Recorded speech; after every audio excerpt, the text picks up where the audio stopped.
Welcome to CCA's guide to buying a classic car at auction. I hear you ask, why buy at an auction? Surely it's better to buy from that little old lady with the 1959 Mini in the barn. Well, they are an endangered species, sadly. And the great thing about classic car auctions is all the cars are in the one place. So there's a time and opportunity cost saving. You don't have to go trailing around the country looking at over-described cars. And you have certain legal safeguards as well. Old cars at these auctions have to be described honestly and transparently. And if there's an issue over the car's past, its ownership, the auction company checks all this stuff out so you don't have to. So millions of people are buying old cars across the globe at auction. But as with anything old, there are certain things you need to look for. 1215, 15 here, 1800 if you like. 1500, 1800 surely. So first, the financials. Don't come to a car auction thinking you're going to have a lovely day out, and if you bid something and then change your mind, it doesn't matter. It does. When that hammer falls and it's your bid, you own that car. You have a legal contract with the auctioneer. You've got to come with two forms of identity to register to bid. You've obviously got to have the money in your account, and you have to pay for the car, if you're the winning bidder, within 24 hours. And also remember that you've got to get the thing home. Are you going to drive it or are you going to have it transported? And the auction company can help you with things like transport. Remember too that there's a buyer's commission on top of the hammer price. So it goes down to you. You will then have to pay at this auction 6% on top plus VAT on that 6%. So you need to familiarize yourself with all this stuff. It's all in the catalogue and on the website, but make sure you know what you're doing before you come. And the best advice is to go to several car auctions, old car auctions, before you actually stick that hand in the air.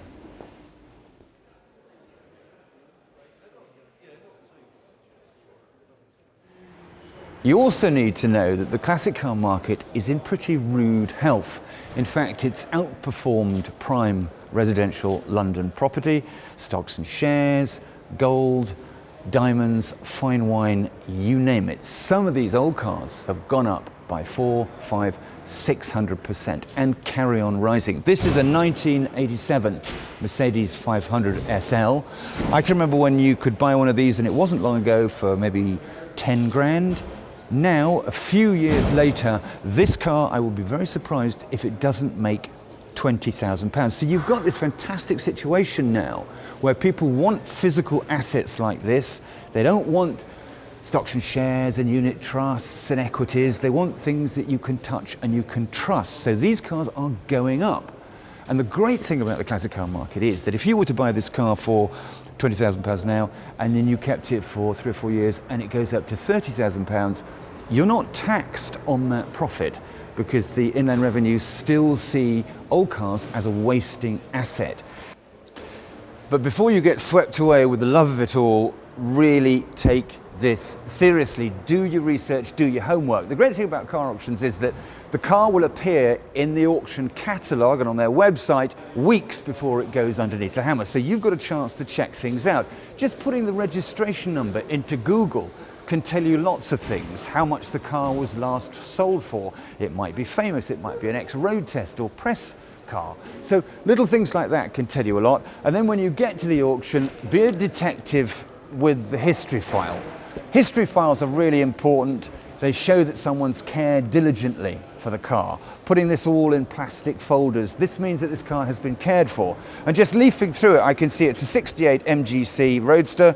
It was originally Snowberry white. It's had a colour change. It was restored a while ago. And I've got MOTs going back to 1980 that start at 30,000 miles, and it's 51,000 miles, and they go up according to the mileage. So it's very likely this car is a proper, genuine mileage car. So that's rare. So this is a very, very important thing to have. And when you come to sell your classic, having a thick, fat history file with old bills and MOTs really does make it a prince among classics. Mechanical checks you've got to do. You can't drive a classic car at auction, but you can start it up. You can listen for ticking noises. You can check for blue smoke, oil burning blue smoke from the exhaust.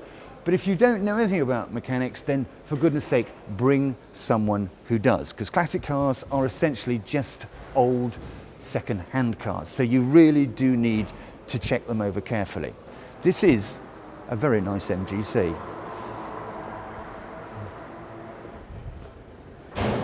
One of the really important things to understand with classic car auctions is originality and how to recognize it. This is a 1976 Daimler Sovereign 3.4 that has had one owner from new and covered just 55,000 miles. And you look at this engine compartment and you think, okay, there's a few age-related marks here, it's a little bit scruffy, I wouldn't want it.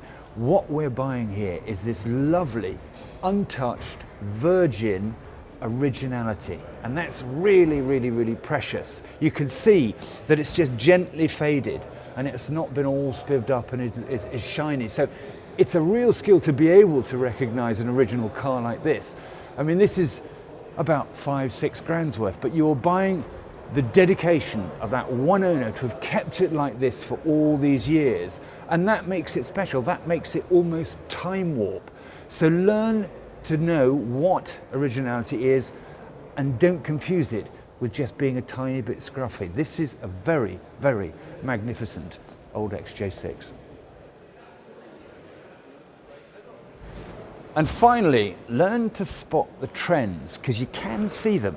This is a 1985 Range Rover. It's the 4-door. Now the 2-door Range Rovers, the ones from the early 70s, have gone absolutely stratospheric, 30, 40, some of them are making 100 grand, the very, very early pre-production ones. So you don't have to be Carol Vorderman to work out that this same shaped car, but with the 4 doors, will start to go up when the prices of those early Range Rovers get unaffordable.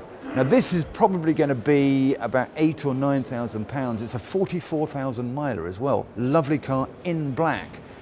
Next year, that could well be worth £15,000. So you can have, and this is my significant point here, you can have classic car fun, classic car ownership, all those lovely classic car events being lit by your own personal spotlight as you drive your old car around for free. You might even make a profit, but at the very least, you'll probably get back what you've spent on your car if you bought it right when you come to sell. Trust me, people, this is a wonderful, wonderful opportunity. Do your research, go to a classic car auction, and come away with an asset that'll go up, not down.